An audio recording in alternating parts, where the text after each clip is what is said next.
मैं फिर उपस्थित हूँ एक नई कक्षा लेकर।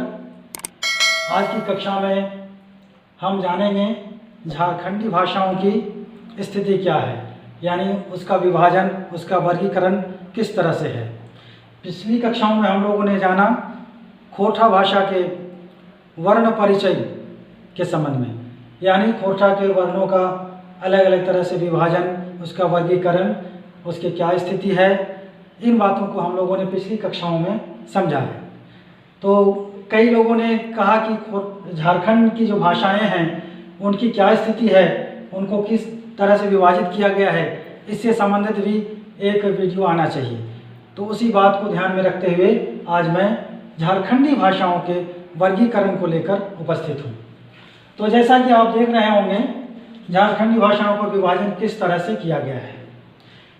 पहला विभाजन जनजातीय एवं क्षेत्रीय भाषा के रूप में। जैसा कि आप जान ही रहे हैं कि झारखंड में जो भाषाओं को रखा गया है, झारखंडी भाषाओं को दो वर्गों में बांटकर, जनजातीय भाषाएं यानी ट्राइबल लैंग्वेजेस और क्षेत्रीय भाषाएं यानी रीजनल लैंग्वेजेस। तो उसी आधार पर पहले हम विभाजन करते हैं यहाँ। तो हम देख रहे हैं कि जनजातीय भाषा के अंतर्गत दो तरह की भाषाएं झारखंड में प्रचलित हैं, जो झारखंड की मूल भाषाएं हैं। बाहर से आई हुई भाषाएं, अन्य राज्यों से या अन्य क्षेत्रों से आई हुई भाषाओं का यहाँ जिक्र नहीं है, मूल झारखंडी भाषाओं का ही विभाजन है यहाँ पर। जनजातीय भाषाओं के अंतर्गत दो तरह के, आग्नेय परिवार जिसका ऑस्ट्रिक परिवार भी कहा जाता है और द्रविड़ परिवार। तो इन दो परिवारों की भाषाएं झारखंड में जनजातीय भाषाओं के अंतर्गत रखी गई हैं। आग्नेय परिवार के अंतर्गत हम देख पा रहे हैं कि संथाली, मुंडारी, हो और खड़िया को रखा गया है। ये चार हैं ऑस्ट्रिक परिवार यानी आग्नेय परिवार की जनजातीय भाषाएं। द्रविड़ परिवार के अंतर्गत झारखंड में कुड़ुख भाषा को मान्यता प्राप्त है। हालांकि कुछ और भाषाएं भी हैं जनजातीय वर्ग में जिनको अभी तक सरकारी स्तर पर मान्यता प्राप्त नहीं है। उसको बोलने वाले हैं अच्छी खासी संख्या में, लेकिन उसमें साहित्य का सृजन, लिखित साहित्य का, शिष्ट साहित्य का सृजन बहुत ज़्यादा नहीं हुआ है।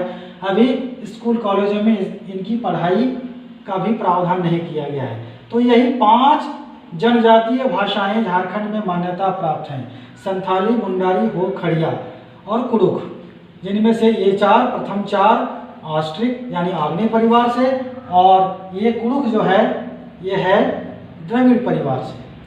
अब देखते हैं क्षेत्रीय भाषा। क्षेत्रीय भाषा सरकारी नामकरण है। क्षेत्रीय भाषा का कोई नामकरण पारंपरिक रूप से नहीं है, ये हमारा पारंपरिक नामकरण नहीं है, ये कार्यालयी ऑफिशियल नामकरण है। तो इसको हम लोग सदानी के रूप में जानते हैं, यानी मुख्य रूप से सदानों की भाषा।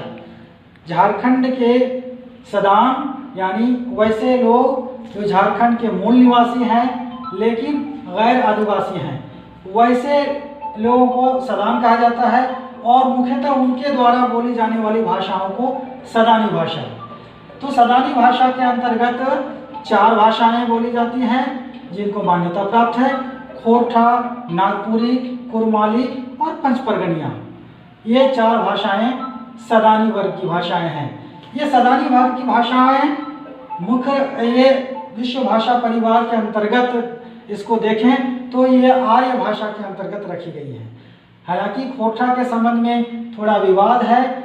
कई लोगों ने कहा कि ये आर्य भाषा नहीं है, खासकर AK झा ने कहा कि खोरठा अनार्य भाषा है, जबकि बाकी खोरठा के विद्वान, उनका मानना है कि खोरठा आर्य भाषा ही है, उसका ही एक रूप है। बाकी नागपुरी, कुरमाली, पंचपरगनिया वालों ने पहले से ही मान लिया है ये आर्य भाषाएं हैं। तो इस तरह से झारखंडी भाषाओं का वर्गीकरण हुआ।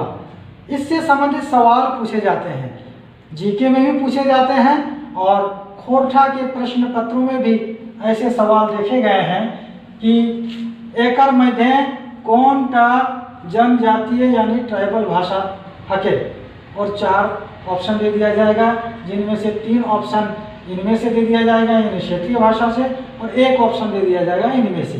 तो आप अगर नहीं समझें कि कौन जनजातीय भाषा है, कौन क्षेत्रीय भाषा है, तो आपको कन्फ्यूजन होगा, उसमें दिक्कत होगी। इस बात को भी जान लें कि क्षेत्रीय भाषाओं को झारखंड में सदानी भाषा के अंतर्गत रखा गया है।